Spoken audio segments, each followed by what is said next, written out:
From the Middle is proud to be a founding member of Odd Pods Media. Hello, everybody, and welcome to episode number 206 of From the Middle. We are three middle-class guys living in the middle of America, the middle chapters of our lives, on the point of the view somewhere in the middle. Friends, this week we have a fun one. We talk a lot about condiments this week, something that is near and dear to our hearts. We also talk about Outshine bars, Kory's new love affair with those things, which went awry. If you remember the Tajin and mango fiasco, and Kendall gets to try one of those today. We also try some very interesting condiment flavored Doritos. Then we talk about our Memorial Days, camping and grilling and all of those fun things. On the back end, we're talking about some weird YouTube stuff. We're talking about some naughty lobsters and lying to kids and blood work.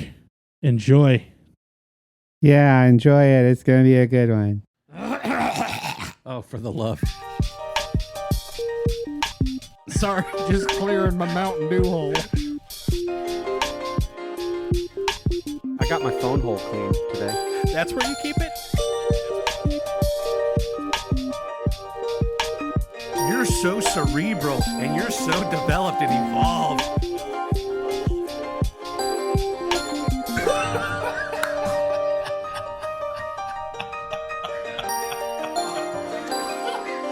From the Middle after dark over here.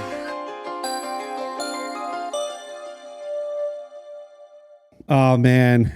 It is so good to be back in studio. We've got the AC blasting because it's a hot 84 or 86-ish in Ohio. It is good to see you guys post Memorial Day. I'm just going to say it right at the top. I am wearing my The Cast t-shirt. Sebastian Maniscalco's movie about my father opened this past weekend. It's not doing too great. It's 5.4 million opening weekend worldwide. So we need you folks, while they're still counting numbers, go out and see About My Father and support longtime friend of the show, Sebastian Maniscalco and Robert De Niro, as long as their politics don't bother you. How you guys doing?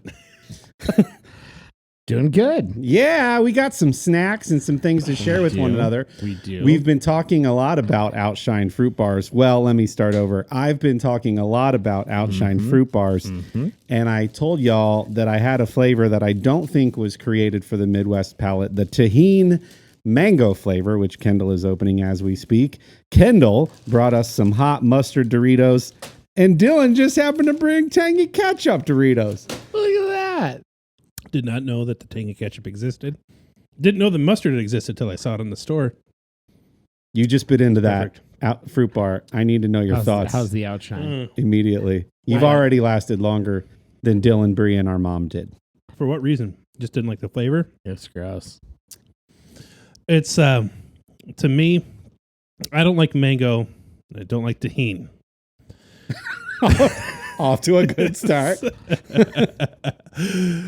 But that aside, But I do like cold things. but I do like cold things. And I'll say this, that I wish it wasn't mango, but having a cool fruit behind the tahini, not because it's spicy, but because tahini I don't know. I just don't like it. It's like you get this blast of salty, spicy kind of tang, weird, limey thing that I just don't like about tahini when I've tried it in food. Savory foods? In savory foods. Yeah. But on a dessert, the tahini works better Interesting. for me than on a savory food. It's kind of how I'll I say felt that. about the show 30 Rock. I didn't care for any of the cast, but somehow the ensemble put together did a nice job. Yeah. It was enjoyable. Speaking of enjoyable, did you guys have a good Memorial Day weekend? Do anything exciting? Sorry for the crackling of the opening of packages. Just going to get that out of the way. Indeed. Followed by a crunch, no doubt. Kendall, you did some camping with the fam at your Yeah, we favorite did. spot where wasn't there a raccoon that flipped you off or something there before? Yeah. So this was, I mentioned last week, the kids' school was over. Last day of school was Wednesday. We went camping then on Thursday. And camped Thursday to Saturday. I'm going to pause this because you guys are making wonderful faces at the hot mustard Doritos. I'm so sorry. You were right in the middle of answering my question. No. This is better. This is The hot mustard is almost like a little horseradishy. It is. Well, that's what like hot. Do you eat hot mustard? Are No. you no. No. That's the hot mustard heat is a horseradishy kind of heat. No, I'm picking up another food item or something I eat. Hold on. Are you thinking of our grandfather's shrimp cocktail sauce? That has horseradish in it. Yep. I think so, yeah. You guys just talked about it. It's got I know hot mustard is served with Chinese food, or you get packets of it. There's a specific Chinese dish that's really nice. I like those. You like those? I like those. Okay. You didn't like them at all, if I remember. Wait. They were okay, but I would never buy them again. I'll put it that way. But I do. Doritos just needs to suck it up and make a hot dog flavored one, so that we can do a triple taste test situation. Tangy ketchup is fine. I definitely get the sweetness of the ketchup. Yeah. Then the Dorito flavor, the regular Dorito flavor, all call comes right in. So you just get it at the top. That's definitely ketchup right away. Yeah, it's sweet, followed by the regular Dorito. It's fine. Hot mustard though, that's nice. Now together they need to be eaten You're just gonna smash them There together. you go. because Yeah. you're going to get sweet and spicy Sandwich those mustard and puppies. ketchup. Okay, Kendall, back to you. Yeah. So we went camping. Did your camping thing? Just for a couple of nights, and it was cool. It wasn't hot yet then, like it is now. We had highs right around 70, and lows were like high 40s the first night, low 50s the second night, which is cold for camping. And then like high 50s. And to be clear, we're camping in a tent, not a trailer or RV or anything. Yeah. Real camping. Actual camping.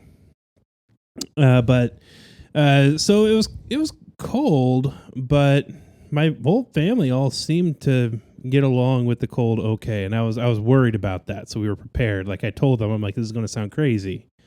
Bring sweatshirts and a jacket, and bring your winter hat with you. You're going to want those things in the middle of the night. Mm-hmm. And they did, and I mean we were all right. We were okay. Went Good well. time. And you got your spot.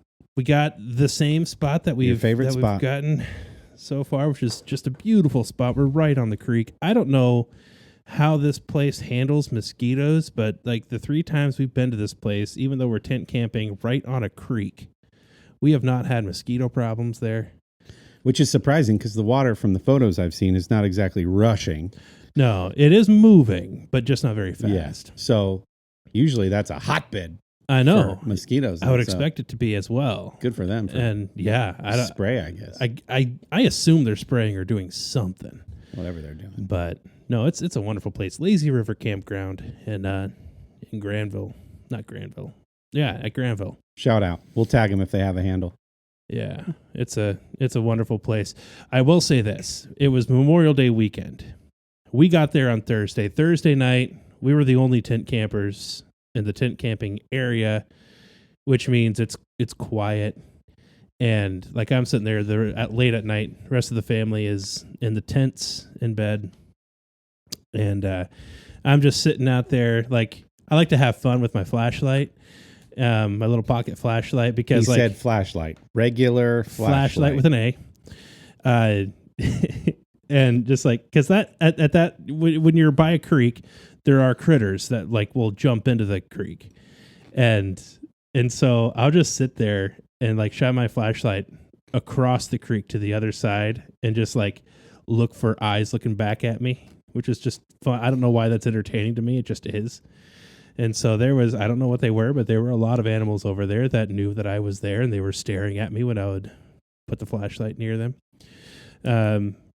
And that was good. It felt very naturey and wildlifey and the kind of camping I love. Friday night, all the Memorial Day campers show up. Mm-hmm. Even the tent camping area, which never fills up, is full. And we had 2 neighbors. And one of them were great. They were a couple about our age.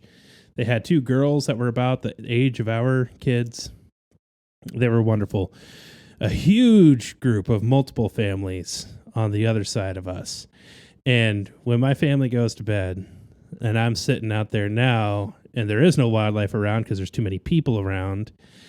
And the first thing that I hear coming out of the tent closest to me was, Hey, Betty, can you believe that Josh thinks he can outdrink me on Jack Daniels? That's crazy. And then I knew what kind of night it was going to be. So that happened. And then I woke up to the sound of the same obnoxious drunk voice of, so the real question is, where's my pee bottle? That's what I woke up to on Saturday morning. So it's amazing how much of a difference your neighbors can make when you're primitive camping. Our dad and stepmom bought a pop-up camper to pull behind their vehicle, and I think they used it for one summer, and at least the spots they went, they happened to have either rowdy adult neighbors that were interested in partying, or families with lots and lots of little loud kids where they brought also a big TV and were projecting a movie. And they were just like, that's not the type of camping experience we're after. I tried to tell them there are apps like Hip Camp where you can go and get more private, like off the beaten path sort of camping spots. But they were just like, if this is what camping is, we're not really. It doesn't have to be. You just haven't found the right place yet. Yeah. But they were just like, that's not what we thought we were going to experience. Yep. So that was my Memorial Day weekend. Speaking of neighbors. Yeah. Something that has come across my mind. Yeah. Your mind? My mind. Yeah. We have a vegetable garden on the side of our house. Okay. For sun exposure reasons, that's where it has to be. And we live in a suburb.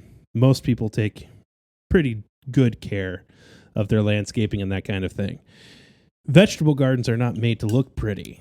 Yeah, they kind of look overgrown. Yeah, they don't flower like they toward the middle of the summer, like they start looking like just overgrown random plants. Yeah. The leaves aren't meant to be shiny and nice looking and those kinds of things. And if you're going to get any fruit out of them, you have to let them grow. That's just the way it is. And so this is on the side of our house. Now, I can't be clear enough about this. I don't care. But I am curious. I am curious as to what your guys' thoughts are on neighbors, say like me with a vegetable garden. Let's say you don't know that it's a vegetable garden. You just think it's like these flower beds that have just been unattended to and overgrown. That's your assumption. You can clearly see it from the road and the sidewalk and those kinds of things. What would your guys' thoughts be if you were my neighbor? If it's relegated to a rectangle that I can clearly tell is a garden of some kind, even if I don't understand how you're maintaining it, that bothers me less than general overgrownness. Okay. And say lots of play school toys and lots of trampolines and pools that haven't been used in 3 years that are dented and the whatever water's left is green, and they haven't carboyed their pool in a while. Knee-high grass and things like that. So that'd be less bothersome. It's an interesting point, though. How much would you say one is allowed to care about the general unkemptness? And is there a line, right? Because you just described an extreme, I feel. Right. I took yours. I took it further than I needed to. It's my thing. That's what I do. It's on brand for me. Like there's the guy like Dillon who just lets his yard grow a little bit longer than most of the rest of the neighbors. But it's not necessarily obnoxious to most people. But it is obviously, he lets it go for a week and a half. When everyone else is mowing it every 5 days. Which is a running joke. I was at your place on Friday. Your lawn looks beautiful. Yeah, that was a joke. I've never seen your lawn. But the first house when I pull into your neighborhood, little unkempt. And so much that like I could see other neighbors complaining. Yeah, now we have an HOA, but our HOA is basically like $8 a month. So that HOA is basically like we'll pay somebody to come shovel us out, which I like. That's actually how I would prefer it be. And then with your question, Kendall, I wouldn't care about your overgrown garden patch because ultimately we're applying our own preferences to somebody else's house, right? True. Sure. And I can have an opinion on it, but I'm going to keep it to myself like an adult and then go, grumble inside as I pour myself, a drink and watch Netflix. So Complain behind their backs like the rest. So perfect example is what Kory just highlighted. I would prefer that the very first house when you pull in our neighborhood not be one of the biggest offenders at not mowing because everyone else is making an effort and they're, proverbially wearing sweatpants around the grocery store, right? So they're not even trying. That bothers me a little, but not enough that I would ever go say anything or put a note on their car or talk to the HOA or anything like that. Yeah. So it's just like I think when you're something about your yard is significantly disrupts the flow of the neighbors or the neighborhood, that's a little bit different. Like if grass is overgrown the sidewalks, to where people can't even walk or bike through your sidewalk, or your kid's crap is laying all over the sidewalk to where people can't get through it. A little bit different. Sure. Now you're disrupting other people who are trying to use your neighborhood. So let's find something between just not mowing your grass and your grass is so long that it's overgrown the sidewalk. So let's just say there's no immediate hazard or danger to anyone, but your next door neighbor has way too many lawn decorations. Have you ever seen that cute, in quotes, thing people do where they put a toilet, an old toilet out in their front yard and put plants in it and then have a little sign, something that's like, yeah, it's a pot. They said get a pot and this is all I had. Grumble, grumble. Yeah. Or chickens running around their front yard. And I'm not talking, it's one of the houses in your neighborhood that everybody talks about. I'm saying it's your next door neighbor. How much are you allowed to care about that? It's an eyesore. It's not just they don't mow. It's now like they're trying to taunt the neighborhood with how much they don't care. We had neighbors, old neighbors, have moved out. They put their really big wooden play set, the kind with the yellow wavy slide and all that, in their small front yard. Okay. Which was a choice. Sure. Was an interest. I've never seen anyone do that before. Yeah. And I don't see anything wrong with it. It didn't make actually. people happy. What's that? It didn't make people happy. You really don't see anything wrong with it? I don't mean putting a play set thing in the front yard. Regular suburb yards. Yeah. Your houses are 9 feet apart. And are you they saying chose you have zero opinion on it, or you don't have an opinion you'd care to express? No, I'm saying I don't mind it. As a matter of fact, I might applaud it depending on why they did it. Here's the thing, and I'm probably going to piss off a lot of suburb people. I think suburb people, generally speaking, care way too much about what other people's crap looks like. Sure, agreed. So there's point number one. But another point is a cultural point that people who used to live in cities, they run from suburbs because they don't care about people anymore. And that's a vast generalization. I get it. But we in a situation where everybody is used to wanting to, I'm going to create my fortress for my family, and we're all going to make our own decisions, which is fine and good, but I don't want to have to get to know people.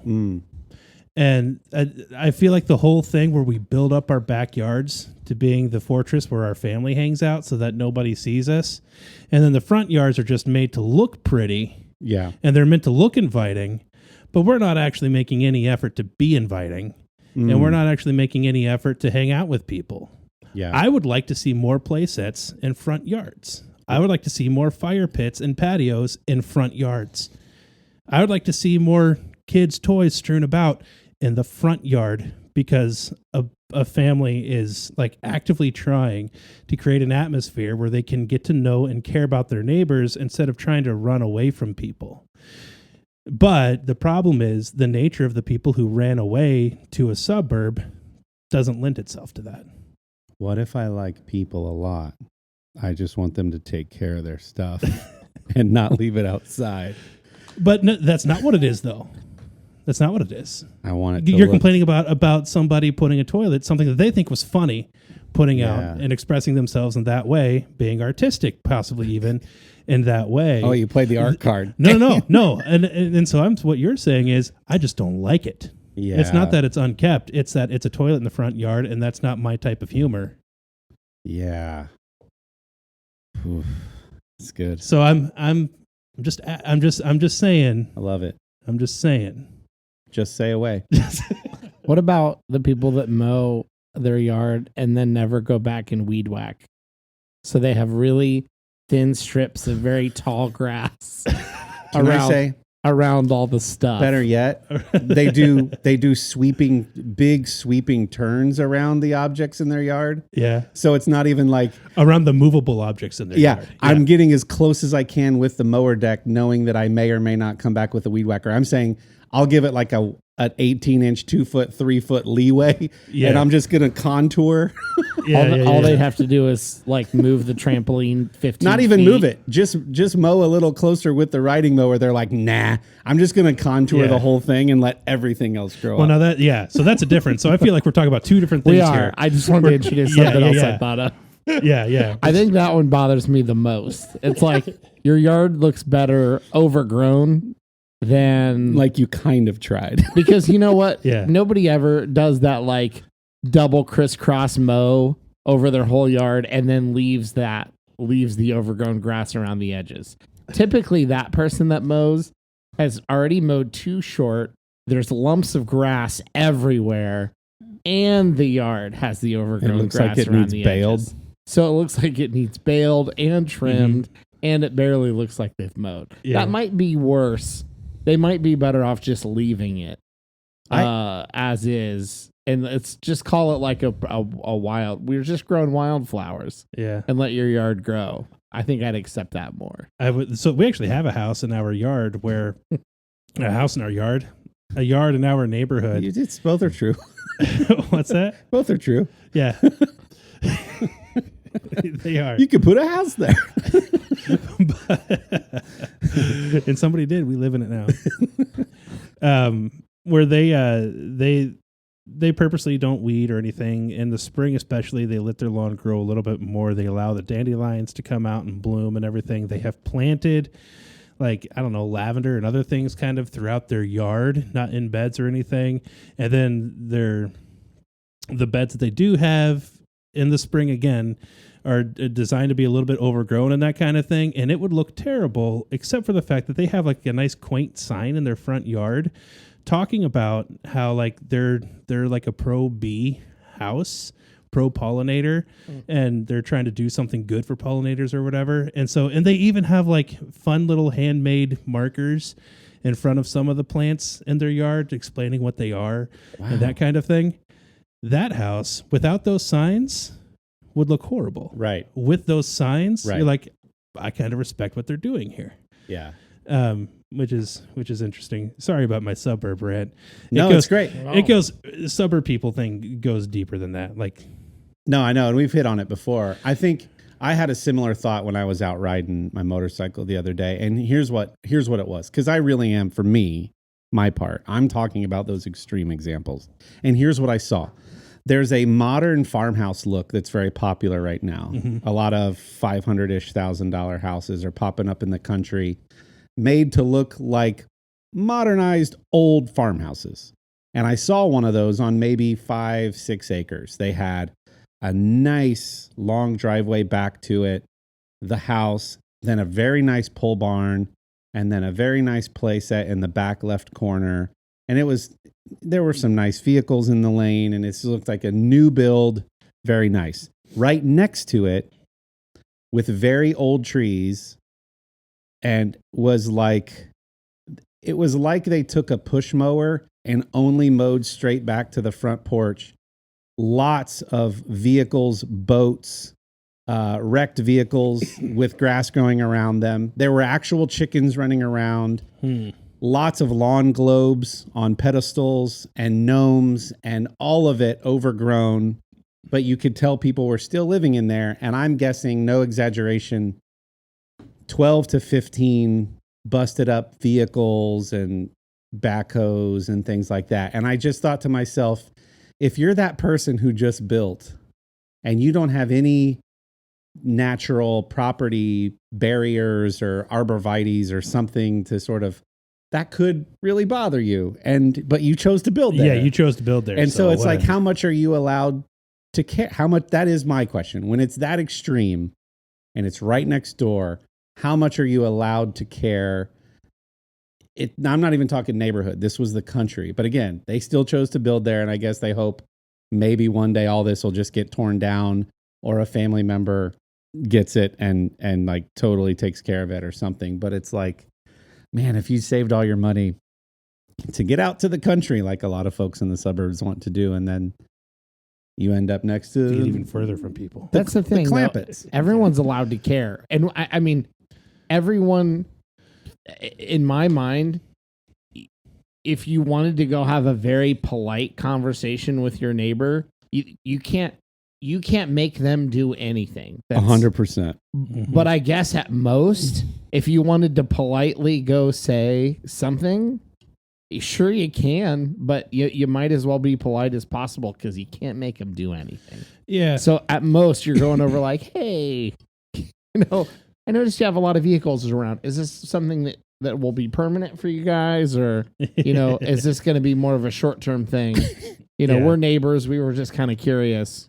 Because if it really bothers you that much, you're throwing that out there because you need to find out if you're moving or anytime soon, or if they're going to clean it up. And one of a couple things could be happening. You could walk into that home or that situation or that backyard, and there could be people looking at you like, I dare you to say something like a little combative. Right. Or it could be a sweet elderly couple who's doing everything they can to keep up with it, and then you feel like a schmuck. Well, so I was going to say a lot of like the one that you just described, like sounds like somebody who probably like has like a hoarding disorder, and they're probably without like medical help that they probably can't afford. They probably can't do anything about it. You feel bad for seeing anything. I mean, somebody could just as easily say like, oh, actually next year I'm building a big barn and all this stuff's going to go in it. Going to go in the barn. I just don't have it yet. And then you go, oh, cool. By next summer. But the hoarders always say stuff like that. Well, sure. So I have a family member who their next door neighbor has close to what I was describing. And one day they walked over and said, could I help you with I would love to help you with some of your overgrown, some of your weeds. And they looked at them like, sure. Like, you're weird for even caring. Yeah, that's the thing. I guess like the question, am I allowed to care, is sure, you're allowed to care. What are you going to do about it? Very little, recourse. Point, you have very little recourse. And then to probably answer the follow-up question to that, nor do I think you should have any recourse. Yeah. I don't think you have any right to tell them what to do. Something's going on in you that you need to deal with. I think it's dumb that a lot of cities require a permit for garage sales. I think that's dumb. Yeah. It's like that's happening on my driveway or in my garage. Who cares? Exactly. Now, I do understand like you can't have a garage sale that lasts more than a week, all more summer. than 2 weeks, right? All 3 months. If they want to put a time limit and say, if you're going to have a 3-month long garage sale, then you're paying for a permit because you're effectively running a business, right? Out of a residential property. A little different, but yeah, it's wild. Although then people find rules around that. There's a popular food truck that it's actually a shipping container that like gets loaded up and set down.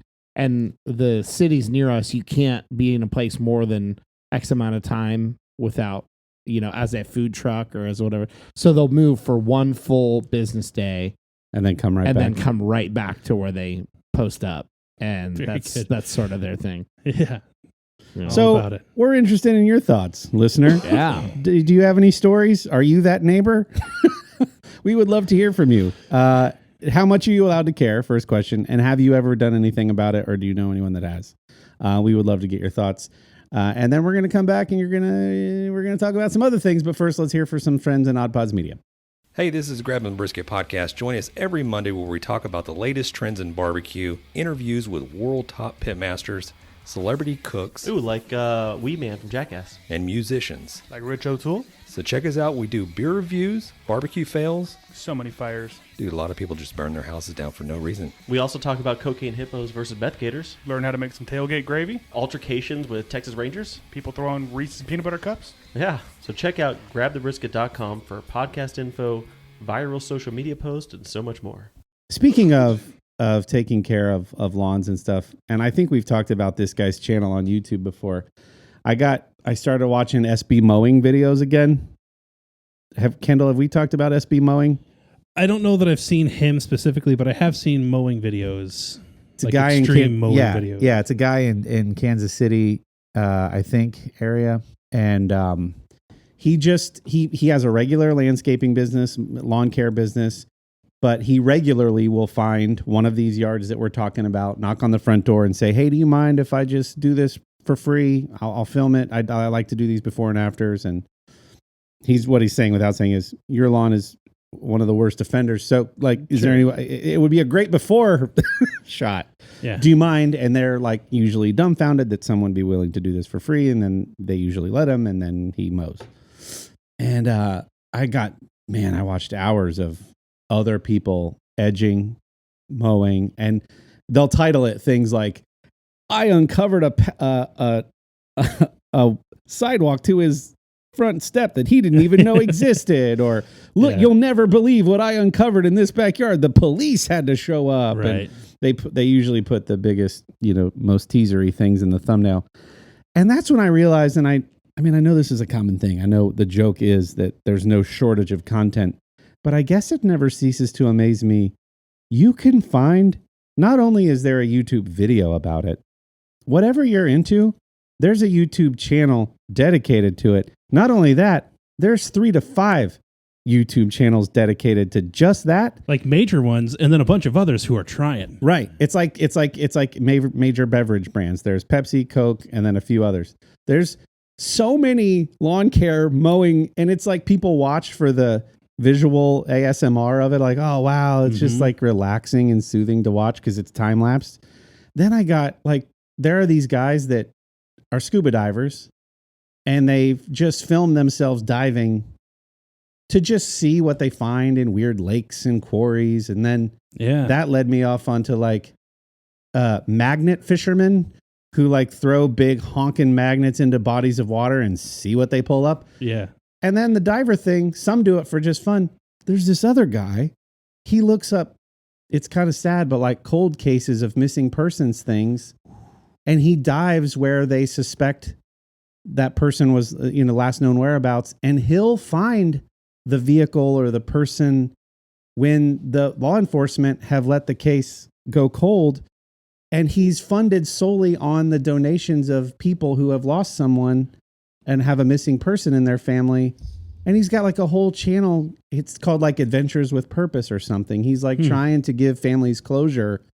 And the only money he accepts is donating to his continued efforts to close cases for other families. So even the same subject, diving, you could do it just to see what crazy stuff you pull out of the Hudson River in New York, or you could be giving families closure. And then people repairing watches or restoring things or making neon signs. There's just no shortage of content out It's there. absolutely true. I think I really like looking at recolorized or colorized photos, that black and white, or when people will take old restoring photos for any reason, they're damaged, fuzzy, whatever, and somebody will come in and offer a lot of detail, because sometimes when they're recoloring, they don't really know. I mean, you know what color grass is, but you don't know what shade of green the grass was. You know what color, something skin is, but you don't know exactly what color the skin is. And so somebody will come in and say, here's a photo of my grandparents. My grandma was very light skinned, had this shade of blonde hair. My grandpa's suit in this photo was supposed to be blue. And the more information they provide, the restoration goes that much better because those folks are really honing it. It's super fascinating. So I always think that stuff's interesting, and you can just deep dive that forever. And again, I know I shouldn't be surprised that there's no shortage of content. I guess what I'm saying is the more niche you think something is, a hobby, a field of study, an interest, there's already a YouTuber or 5 doing that and have huge followings. Mm-hmm. And are making their livings doing exclusively that. It feels like I just discovered YouTube. I know, but No, not at all. No, but it is worth commenting on because you're right. You're right. There is no in this day and age, no matter how weird your interest might be, like there's no reason to not educate yourself in it and learn everything you can about it because the information's out there. And the community is out there. There's that part. And then it's kind of an encouragement to whatever you're into that you could be creating content as well. My daughter, my middle, Chloe, she's been doing little, very simple watercolor and ink illustrations of like she'll paint the red or the pinkish red of a watermelon first and then the green outside like it's a slice. And then go in with like a black micron pen and just do the seeds of the watermelon. And they're these really cute. She puts it to music and she edits it. And she's like producing really good quality little 5-minute craft things that she's seeing someone else do. But it's like, it's so cool. There's just, the chances are it's a thing. Yeah. And it just amazes me. I know we've talked EDC, for example. That's a whole other thing. I found other guys who are like adults and still like geeking out in Boy Scout young style at pocket knives. And I was like, all right. Yeah. These are some of my people. Man, I've spent way too much time on YouTube. Speaking of spending time, Dillon, we never said what you did. Did you do anything on Memorial Day weekend? Anything exciting? There was several handfuls of burgers strewn about the weekend. So nice. I had a great time.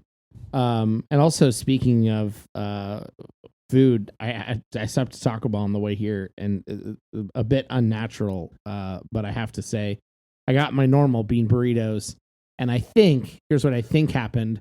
Somebody was handling the Cinnabon dipper things and then touched the bean burritos to wrap it because I could feel something textured. Normally it's just tortilla. Yeah. And I'm feeling this like, what is the grain? The grittiness. And I'm like, at first I'm not thinking sugar.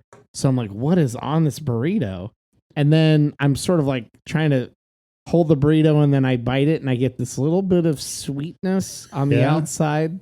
I didn't love it, but I kind of liked it. And I don't think it should be a thing, but they probably could deep fry a bean burrito and then sprinkle a little bit of cinnamon sugar. That might be too much. Maybe it reminded me a little of when you get like sweet potato chips and they've got like a little bit of granulated sugar on them. It's a little bit of sweet. Something about the potato doesn't feel like it should have sugar on it, but it does, because you're getting into that normal kind of tortilla chip potato-y feel. Anyways, a little unnatural, feels but a little naughty. Kind of delicious. Speaking of naughty, it's. I was gonna say, like, Dillon, next time, like, you should just start going into Taco Bell's. Be like, can I get a bean burrito? And will you do something for it? Can you feel up the cinnamon bites? Can you touch it?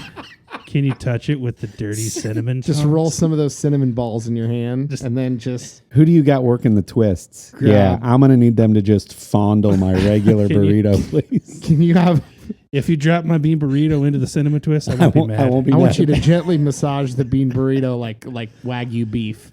I just give it a gentle massage. Give it a with good your old shake weight. Cinnamony sugar fingers. It's funny you said naughty. We've talked before about Cousin's Maine Lobster, which was on Shark Tank, right? Yes, Yep. Maine Lobster. And very quick shout out. We had it. We talked about it. It was delicious.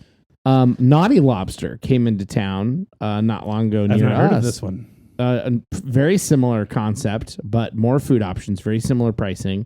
And I have to say, they had some more roll options. I know the other one basically had two. It was like butter and then cold with mayonnaise.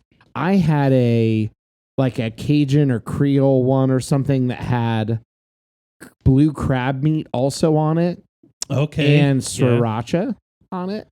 Ooh. And shout out to them. They didn't put less lobster on my roll because I had crab meat. It was the same amount of lobster as the regular, plus a lump Look at that. of some crab meat, and then the sriracha. So they had like Mouth is watering. maybe 10 or 12 different lobster rolls that were pretty different. And I think I liked it a little better. So Really? if you like following, either are worth following or finding.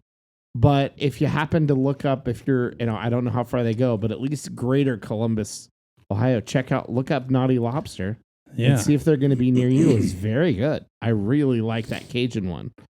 Or New Orleans. I don't remember what it was. Something in the South. It was very good. So shout out to Naughty Lobster. It was very, very good. So we've talked chips at the top of the episode, and you just brought up sriracha. Mm-hmm. Last week we talked Angela Johnson, her new special, Say I Won't, on YouTube. So I watched an interview with Angela Johnson. She's on Whiskey Ginger, Andrew Santino's podcast.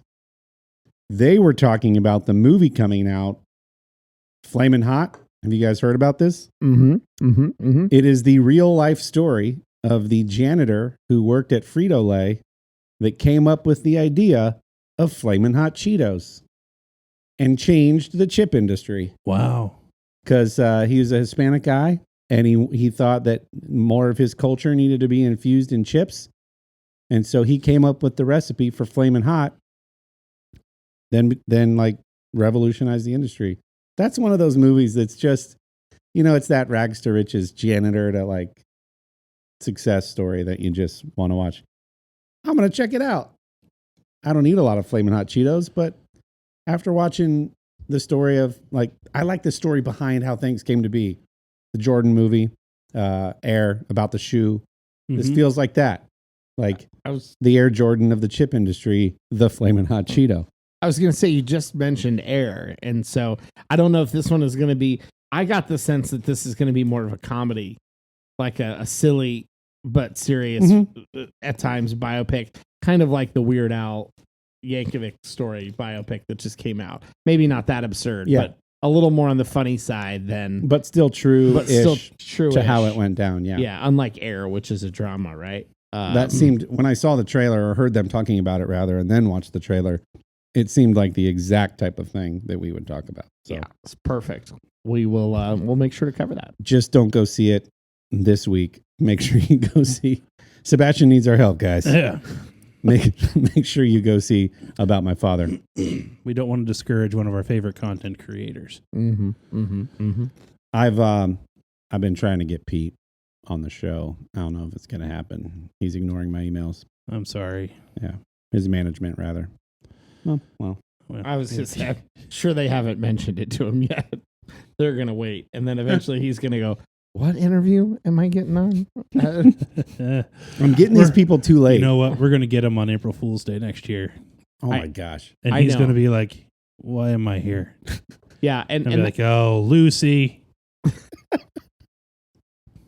That's a good point. If you know of any very funny up and coming comedians, and it's far more likely we'll know about them than you will, but there's a chance. If you know of one, let us know. Like there's a Columbus guy. Probably I would have contacted, probably not exactly our type of humor. I don't know if you've heard of Matt Rife or seen some of his videos. He's pretty, he's hilarious, but probably not someone we'd have on the show. Right. Yeah. Just a little, not exactly an overlap with our type of humor, but he's a good example. If you've seen, like I've been watching some of his videos for probably a year. So like a year ago, theoretically, I would have reached out to Matt Rife and said, hey, you're funny. We'd love to have you on the podcast.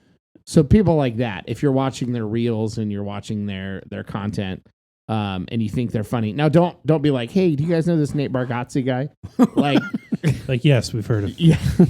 If they have a Netflix special or 3, chances are they're too big. But if they're just like doing local shows or doing shows in colleges or whatever, let us know. Not even comedians. I reached out to the SB Mowing guy. Oh, yeah. He's so affable, certainly, and kind, and guest. He's just trying to spread joy and happiness around the world and make lawns look nice. And I'm all about that, as you've heard. For sure. And so I was like, hey, man, love what you do. Do you ever want to guest on a podcast? He didn't respond. So people be ghosting. But that's okay. We're not going to stop trying bringing you premium content, Middlers. Like guys who cut grass for other people. Yeah. For free. Whatever little platform we have is theirs. Indeed. Anyway, I have a question. I have an answer, perhaps. Do you guys ever lie to your kids to make it sound like you're cooler or smarter than you actually are? Yeah. I'll give you an example today.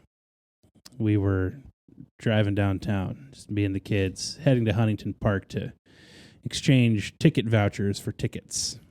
It's pretty cool. It's a pretty cool mission. Game. And after we were done doing that, I decided we were going to have lunch down there in the Arena District. And, they've built up some more buildings since the last time I've really paid attention down there. Mm-hmm. And that always makes it a little bit more difficult to navigate.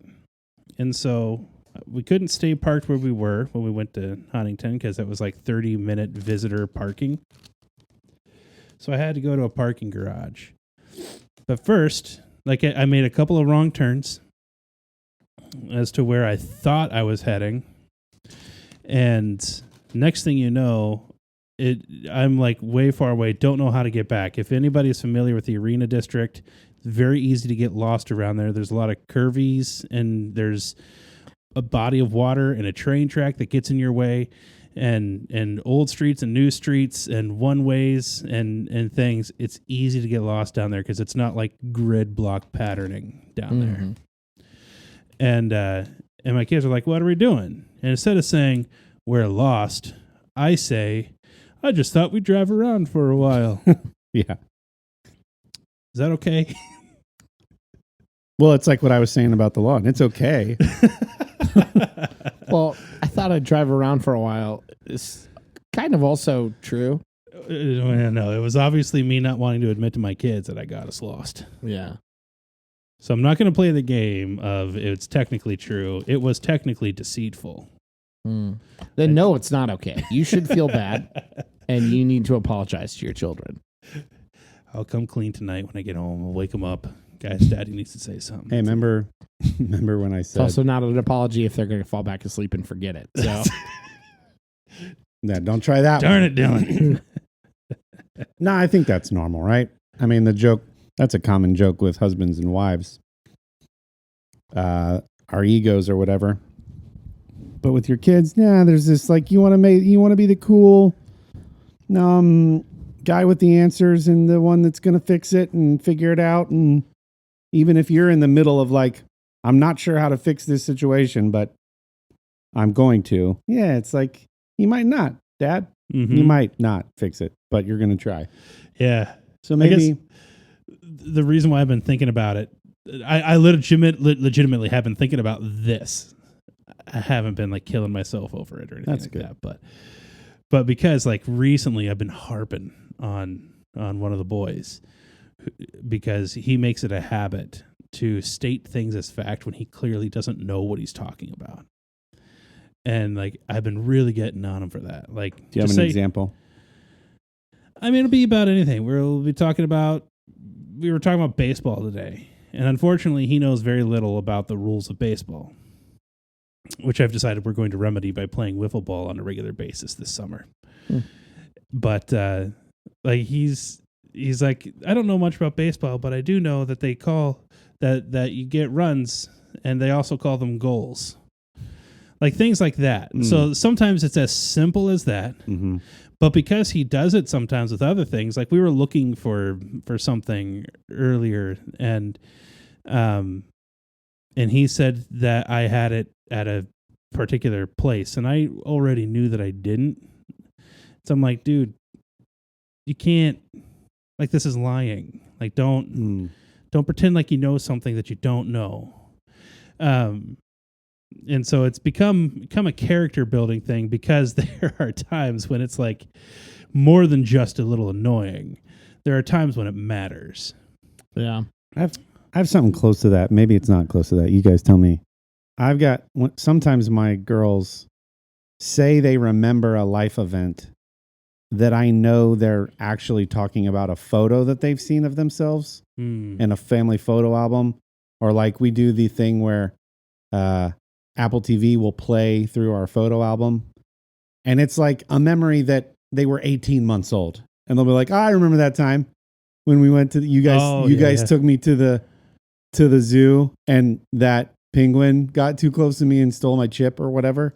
And you're like, you were an infant. You can't. And they're like, no. I remember we were there. So they either heard us tell the story at a like adult get together, or they just see the photo. And that one annoys me. Yeah. It's like, you don't remember that. Yeah. Yeah. You don't remember that. And our mom used to do that to us. She'd be like, me anyway. Did you really remember? Or do you just remember hearing me tell the story or seeing a photo of it? So I gave it to him. It's my fault. Yeah, typically to work around that, I just say I remember nothing. Yeah. Do you remember when? Nope, none of my childhood. Nothing since after college. I got none of it. Yeah. And even then it's spotty. Even very spotty. Yep. Yeah. No memories. Something else that's spotty. Blood. Weird. Blood is spotty sometimes. Weird. Yeah, okay. Thanks for the transition. Well, that's not. I want to know how. So I did my normal doctor's checkup, right? Oh, there. He's on his period. Yeah. No kidding. Spotting. I need new products. Oh, stop it.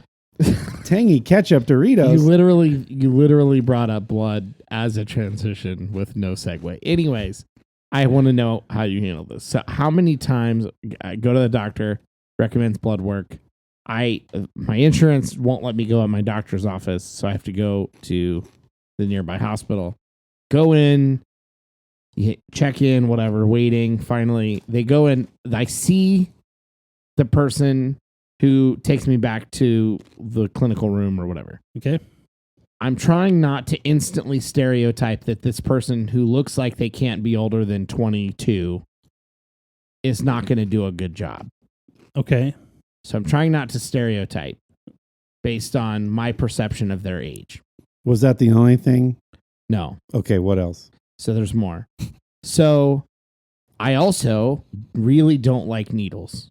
And I know obviously it's coming with blood work. I'm not the kind of person that's going to like freak out or shake or anything like that, but I'm not going to look at the needle. I'm going to look away and just look away until it's done, and then I'm fine. Yeah. Nothing else happens. I don't make noises. I don't whatever. I'm not. Well, you have that one involuntary tick noise that you make. Yeah, no, that's totally voluntary. You should do that and as the lovely. needle's going in. See what they Like that's the evacuation of gas as they puncture. Yeah. Anyway, So, sorry. So Sorry, sir. inevitably, God bless you. what they always ask is, or at least it seems like with me, do you have a preference for which arm? I do not have a preference. Do you have a So much like my saying, Diet I'll whatever. have diet whatever, I say, just go ahead with whatever arm you're best at. Figuring righty lefty, they're going to probably have a preference for which hand they use to jab a needle in me. I can understand that. Yeah. And so, and this adult who looks like a child says, I'm good at both. So I say, great, pick whatever one you want. Great. Use your left hand. So he sits down on to draw blood from my right arm. And so I immediately look to the left up on the wall as a clock. I'm just going to stare at the clock till he's done. Yeah. And he says, do you have a problem with needles? And I said, yeah, but like, I'm fine. Just do whatever you need to do. It's good. I'm just going to look this way. And so I feel him kind of tying off my arm. He's doing the thing. It feels way tighter than it needs to be, but whatever. He's pushing around looking for the vein. No one's ever told me that I have hard veins to find. So it feels like this is taking a long time. Obviously, I've fasted. I haven't eaten. That's relevant to the story. So I start to hear the countdowns. The 3, 2, okay, pinch. Yep. Hopefully he's got it. 3, 2, pinch. Okay. All right, hopefully he's got it. 3, 2. Come on. Oh, boy. And now he turns to my arm and he says, I'm going to try on top of my arm. Okay. Now I just don't know what kind of pain this might be that's different than a normal one. 3, 2. Okay, normal, similar pain. I'm past that. Fine. I can't. Let's try the other arm. No. Son of a. 5 times? Been there. So we move to the other arm. Yeah. and he ties that one off. And now the fact that I haven't eaten how many times this happened is really catching up with me. So now this huge rush, I went from totally fine, walking in the room, not having eaten breakfast, to now like my stomach is in pain, hungry, and my head starts getting like feeling light. Oh no. And I normally prep for this by I take multiple bars, like fruit, snack, stuff like that, gummy bars, and have them in my pocket. So literally as soon as I'm done, I can have something to eat. Yeah. And I'm the finest. And now he starts on the left arm. 3, 2, and of course turn my head the other way. So now I'm looking at that 3, 2, pinch. Okay, and now I'm starting to feel sick and lightheaded. So I'm losing track a little bit. And I hear 3, 2. This one feels slowed down. I'm like, I can't do this anymore. I'm about to rip my arm out, right? My arm away. He finally gets it, but now I'm feeling like I don't know if I can stand up. So before I've even left the room, I realized I've stood up, and I have this like fruit gummy bar that I'm like demolishing. And I don't know. I think he said, "See you later." I don't know what he said, but I'm like gone. He did get blood apparently because he didn't stop me. And so now, so you don't remember like cotton ball or getting taped up afterward? Or anything? Yeah, well, it was on both arms. You can see there's a huge bruise on this. No. arm I mean, but like you heard 3, 2, and the next thing you know, you're standing up and leaving. I'm like up and leaving. So you missed the actual. You don't remember the actual like moments of the blood going into the vial. Not. You don't remember him taking it out. No. You don't remember him putting a Band-Aid on. I must have heard him whatever. say like, "You're good to go. See ya." And I was like, up. You man. passed out. I didn't actually pass out. I mean, I don't think I passed out, You, but you had a whole moment, seconds of things happened that you don't recall. I was gone. And so, And I don't know what happened during that time. and then but he I'm apparently like- wasn't talking. and then I'm like eating the fruit bar first because it's like, what's one of those like 100% fruit just formed into a gummy bar? Yeah, figure I the think I know what you're talking about. Figure the sugary one is probably best, and then I've got Oh, a yeah. protein bar. I'm like, so then I just sit in the car for a few minutes before I drive away, sort of collecting my thoughts, and I go, how many times do I let somebody do that? Yeah, Again, inevitably when this happens. right. Because it's happened before where it's like once or twice, but like 3, 4, or 5 times an arm on an arm. You can't. At what point do you stick up for yourself and just go, "Hey, guy, supervisor, I can't do this." I can't do this more than like if you can't get it the Yeah. first time, supervisor. At what point is that not rude? I know it's a job. People need to learn. They're professionals. He's gone to school. Yeah, I don't. that is interesting. Maybe so. I too tend to be a hard stick, and I'm getting my blood drawn annually, and there's a time there, on a weird diet that I was on. I was getting my blood drawn every 2 weeks, and almost everybody that has ever drawn my blood has commented on how difficult I was. And so I've experienced both arms and then like eventually reverting to like going into the hand. Ugh. And that kind of thing. Now I don't share your issue. But certainly millions of people do. But what I can tell you, during the time that I was going every 2 weeks, the doctor's office that I was at, they were having such a difficult time every time. And because my wife works at Children's, like we have sort of like it's relatively cheap for me to go to actually a Children's hospital facility and get my blood drawn there and then have the lab just send results to the doctor. Sure. Right. And so the place that I went to was like an actual blood lab with actual phlebotomists, where this is what they do. At that one office, multiple phlebotomists, none of them took more than one shot. And a couple of them, like I would warn them when it was somebody who hadn't done it yet on me. Like I would have the like, oh, they say I'm pretty difficult, so I was sorry in advance or whatever. And the hopes that maybe they'll call someone else in. They're like the guy who I saw last time, right? But multiple of them said, I didn't think it was that difficult. And sure enough, they all got it in one shot. I think there is a difference between like an actual trained phlebotomist doing it versus like the MA at the doctor's office. Yeah. doing Well, it. if anyone's got tips for me next time, go here, don't go there, pump your arm, whether they ask you to do it or not. Let us know. Save me. It would save me a lot of hassle. I would say see if you can go to an actual lab and have it done. Yes. Well, regular listeners, go ahead and eye roll in 3, 2. Pete and Sebastian just talked about this exact same thing, and they made some hilarious jokes back and forth to one another because both of them have been having medical work done recently. And Sebastian just decides to ask the person, like, when you're in med school, and you're doing this part, are there people that like clearly suck at it? Or am I just especially a hard stick, as Kendall puts it? Mm-hmm. And she goes, oh no, we practice on each other. Yeah. And that's how we practice. And there are clearly some that you don't want doing this. And Pete chimes in because his arms are very veiny. Right. And he's like, they even have a hard time with me sometimes. And you're looking at them. Yeah. I think they're making some technology that like some infrared technology that can like scan your arm like real time. Oh, that's cool. And show, I saw We one of need those that. like cool videos about it. Anyway. That's show business, baby. Yeah. Dude, I'm still thinking you passed out because he went 3-2 and 3-2 eating a popsicle. There's some things happened. I'm looking away the whole time. So like It's very if possible. even for a second, like he got the blood really fast and then said, go ahead. It might, I don't know. It takes a minute. I wonder if you did pass out for just like a few seconds, and I and got then the you blood possibly results. wouldn't remember him like Yeah. waking you up Because real it takes quick a and being like, "Are you okay?" And you're like, "Yeah," but you don't remember saying "yeah." Yeah. And he definitely got And then blood. he fished into your pockets because he was in there anyway. Found a vein.